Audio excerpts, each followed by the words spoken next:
अनजान शख्स ने यहाँ की एक बच्ची ज्योति की मौत की भविष्यवाणी की थी। आज उसकी भविष्यवाणी की समय अवधि समाप्त हो गई है। यहाँ के लोग काफी खुश हैं। आइए जानते हैं कि किस तरह की खुशी में। सबसे पहले हम राय सलाह से उन लोगों ने हमारा मार्गदर्शन कराया कि अब अंतिम ईश्वर की ही शरण है।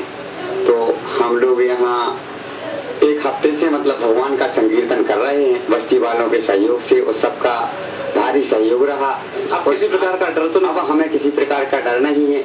आज हमारी बच्ची का जो समय था 30 दिन से ऊपर जा रहा है, आज 31वां दिन है। तो हम सब लोग समस्त ग्रामवासी मतलब इतने खुश हैं कि आज हम पे ईश्वर की फिर से कृपा हो गई है। इनके पिताजी बिल्कुल डरे हुए नहीं है। आइए हम बात करते हैं इनकी माँ को कैसा लग रहा है। कैसा लग रहा है? हमको बहुत अच्छा लग रहा है। हमारी बच्ची की अलग टर गई। हमें भगवान की कृपा से हमें अब कोई बात की चिंता नहीं है। ज्योति की माँ को किसी बात की चिंता नहीं, उनकी अलग टल चुकी है। अब हम बात करते हैं ज्योति से। ज्योति को खुद कैसा लग रहा है जब समय अवधि बीत गई? कैसा लग रहा है? हमें बहुत अच्छा लग रहा है। किसी बात का डर तो नहीं लग रहा? नहीं। क्या मानते हैं कि जो पहले तो आपको डर लग रहा था और अब आपको डर नहीं लग रहा है, किसकी कृपा मानते हैं? भगवान की। ज्योति मान रही कि भगवान की कृपा है कि उसकी समय अवधि बीत गई और उन्हें किसी प्रकार का डर नहीं लग रहा। आइए हम जानते हैं ग्रामीण जनों से कि क्या कहना है उनका इस पूरे अनुष्ठान के बारे में। क्या मानना है आपको? हमारा ये मानना है कि जो ईश्वर के शरण में हम लोग आए हैं, उस दिन से हम लोगों को लगने लगा कि हमारे संकट के जो बादल हैं वो अलग हो जाएंगे। और आज हम देख रहे हैं कि हमारे गांव में इतनी खुशी का माहौल है कि सभी लोग खुश नजर आ रहे हैं। और इस दरबार में जब भी इस टाइप की ग्रामवासियों के ऊपर आपत्ति विपत्ति का सामना आया है, प्रत्यक्ष अप्रत्यक्ष में, तो शरणों में आए हैं तो निश्चित है हमें हमेशा हम लोगों को सफलता मिली है और इनका आशीर्वाद हम लोगों का सदा साथ में है।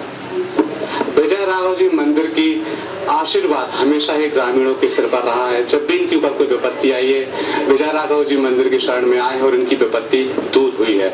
आज ज्योति के अलग के 30 दिन पूरे हो चुके हैं और सभी खुश है कि ज्योति सही सलामत है और शतायु है। कुल मिलाकर ये कहा जा सकता है कि मौत की भविष्यवाणी और अंधविश्वास पर आस्था की जीत हुई। मनीष सोनी, बंसल न्यूज, दमोह। एक माह पहले मंदिर में भगवान के सामने आंखों में आंसू लिए भजन कीर्तन करते लोग अपनी बेटी की आने वाली मौत का मातम मना रहे थे। ऐसी मौत जो आज तक न किसी ने देखी न सुनी थी।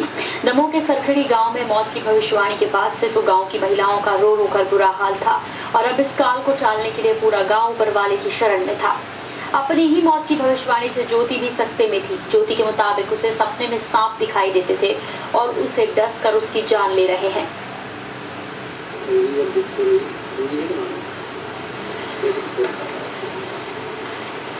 ईश्वर ही सर्वसमर्थ है, वही सारे संसार का संचालक है, वही सारे संसार का संचालन करते हैं, वही प्रतिपालन करते हैं। वे काटते हैं तो वे एक बार कह रही थी हमें काटे हैं तो कहले हम खत्म हो गए। हमने कहा तूने बेटा सपने की बात या वो कुछ नहीं होगा। हम घर जा रहे थे अपने, वहाँ रास्ते में गुरुजी मिले हमें। वो बोले आपका नाम क्या है? हमने बोला हमने ध्यान नहीं दिया। दोबारा बोले आपका नाम क्या है? हमने बोला ज्योति। वो बोले आपकी 1 महीने में मृत्यु हो जाएगी। हमने बोला आपको कैसे पता? वो बोले हमें सारे संसार का पता है और कभी कभी सपने में हमें सर को भी देखते हैं, काटने को तोड़ते हैं वो और हमें काट भी देते हैं तो हमें डर लगने लगता है और मेरी मृत्यु हो जाती है। और इस पर ज्यादा जानकारी की बात करते हैं दमोह संवाददाता मनीष सोनी से। मनीष, आपसे जानना चाहेंगे इस पूरी खबर में क्या आपको लगा जब आप इस खबर को कवर कर रहे थे? क्या अंधविश्वास है या लोगों का विश्वास है जो ज्योति को मौत के मुंह से बचा लाया? मैं आपको बता दूं, कहा जाता है अंत भला तो सब भला। कुल मिलाकर ग्रामीण यही मान के चल रहे हैं कि 30 दिन बीत चुके हैं और ज्योति सही सलामत है। वे अपनी जीत मान रहे हैं। वो कह रहे हैं कि ये उनकी आस्था की जीत है। जो विजय राघव जी मंदिर के प्रति उनकी आस्था सदियों से चली आ रही है, उस आस्था की एक बार फिर से जीत हुई है। तो वही मनोवैज्ञानिकों की माने तो ये कुल मिलाकर इत्तेफाक माना जा सकता है। इसे साइकोलॉजी ऑफ हेलुसिनेशन का नाम दिया गया था। इसमें लोग इमेजिन करते हैं, कई बार जो चीज़ सोचते हैं वो हमारे सामने दिखाई दे जाती है। और इस प्रकार अक्सर टेनिस में अक्सर इस प्रकार का होता है। ये दोनों के बीच द्वंद्व चल रहा था। अगर साइकोलॉजी की माने तो ये सब शुरू से ही झूठ माना जा रहा था, लेकिन यदि लोगों के विश्वास की बात की जाए तो इस तरह की भविष्यवाणियां लोगों के अनुसार सच होती रही है। पर इस बार ये भविष्यवाणी विफल हुई है। लोग काफी खुश हैं, अपनी जीत, अपने ईश्वर की जीत मान रहे हैं। कुल मिलाकर सोनल ये कहा जा सकता है, अंत भला तो सब भला। जी मनीष, ये जो बाबा हैं जिन्होंने इस लड़की ज्योति को ये कहा था कि 30 दिन में तुम्हारी मृत्यु हो जाएगी, ये कौन है? और ऐसे चलते फिरते ही उन्होंने कह दिया था ज्योति को कि तुम्हारी मृत्यु हो जाएगी, और उसके बाद सभी लोगों ने इसको इतना सीरियसली लिया और उसके बाद फिर ये पूजा पाठ का दौर शुरू हुआ। मनीष, ये बाबा कौन है? इसके बारे में लोग कैसे, उनकी बात पर विश्वास किया लोगों ने?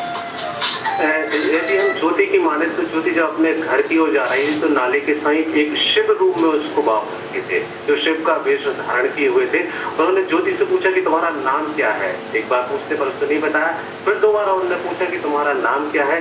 ज्योति ने अपना नाम बताया कि मेरा नाम ज्योति। तो उसने कहा ज्योति 30 दिन बाद तुम्हारी मृत्यु निश्चित है। ज्योति वहां से आगे को चल गई।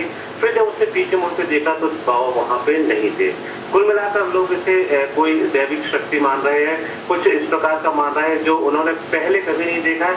लेकिन चूंकि ज्योति उनकी अपनी बच्ची है, उनके गांव की बच्ची है, और उसकी मौत की खबर सुनकर सारे न केवल उसके परिवार के बल्कि उसके गांव के लोग काफी चिंतित थे। जो चिंता, जो भय स्पष्ट रूप से हमने देखा है, तस्वीरों में दिखा है कि लोग किस तरह से खौफजदा थे। कुल मिलाकर बाबा का ना पहले कोई अस्तित्व समझ में आया है, ना उसके बाद में कोई अस्तित्व समझ में आया है। लोग उन्हें कोई एक शक्ति मान के चल रहे हैं। जी मनीष, आपसे ये भी जानना चाहेंगे, जो भजन कीर्तन का दौर था, भगवान को मनाने का दौर था, ये कब से चल रहा था? जैसे कि ज्योति ने ये भविष्यवाणी सुनी थी, 15 दिन बाद जब उसको सपने में सांप देखने लगे थे, वह भयभीत होकर उठने लगी। कई बार वो कई रातों तक सोई नहीं। जब उसने ये बात अपने माँ को बताई तो ये बात सारे गांव में आग की तरह फैल गई और लोग उस भविष्यवाणी को सच मानकर चल रहे हैं। तभी से ही ये अखंड संकीर्तन जो विजय राघव जी मंदिर है उसमें शुरू हो गया था, और अभी तक ये अखंड संकीर्तन चला जब तक कि उसकी भविष्यवाणी की 30 दिनों की अवधि समाप्त नहीं हुई। जी मनीष, यहाँ आपको रोकना चाहेंगे। इस वक्त हमारे साथ एक ग्रामीण जुड़ गए हैं, द्वारिका दुबे जी हमारे साथ जुड़े हैं। द्वारिका जी, आपसे जानना चाहेंगे आखिर क्या हुआ पिछले 1 महीने में आपके गांव में? जिस तरह से भजन कीर्तनों का दौर चल रहा था, ज्योति की जिंदगी वापस मिल गई, क्या पूरा किस्सा क्या है?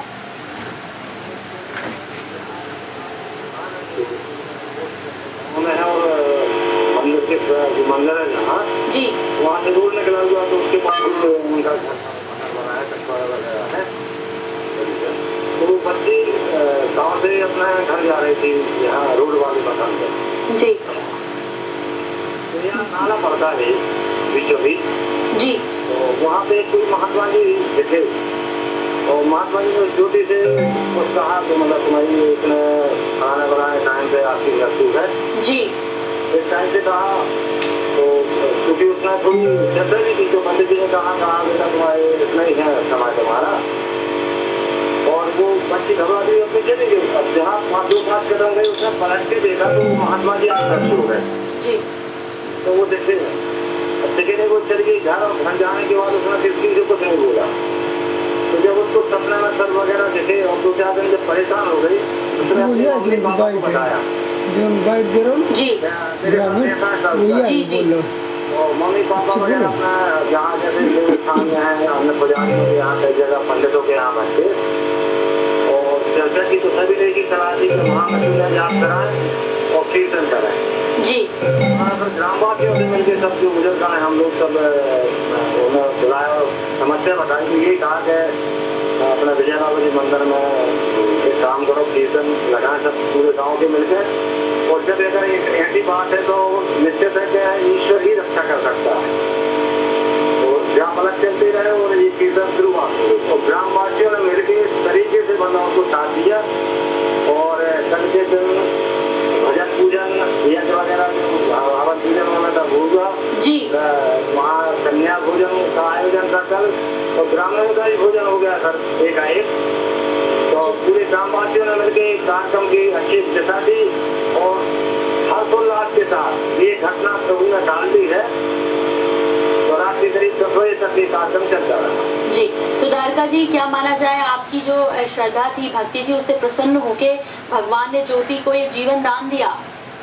हाँ, हम लोग यहाँ तो मानते हैं, तो कोई आप कर सकती है, कह सकती है, तो हरी कृपा ही डाल सकती है। और मनोकामना यही थी। और कल के दिन पूरे समाप्त होने के बाद जब ये हम लोगों को पूरा विश्वास था, और विश्वास के अनुष्ठान के बाद सबको एक भारी खुशी थी कि यह जो संकट की घड़ी थी वो निकल गई। क्योंकि ये गांव का जहाँ तक सवाल है, संगठन की शुरू से संगठन की प्रवृत्ति रही है।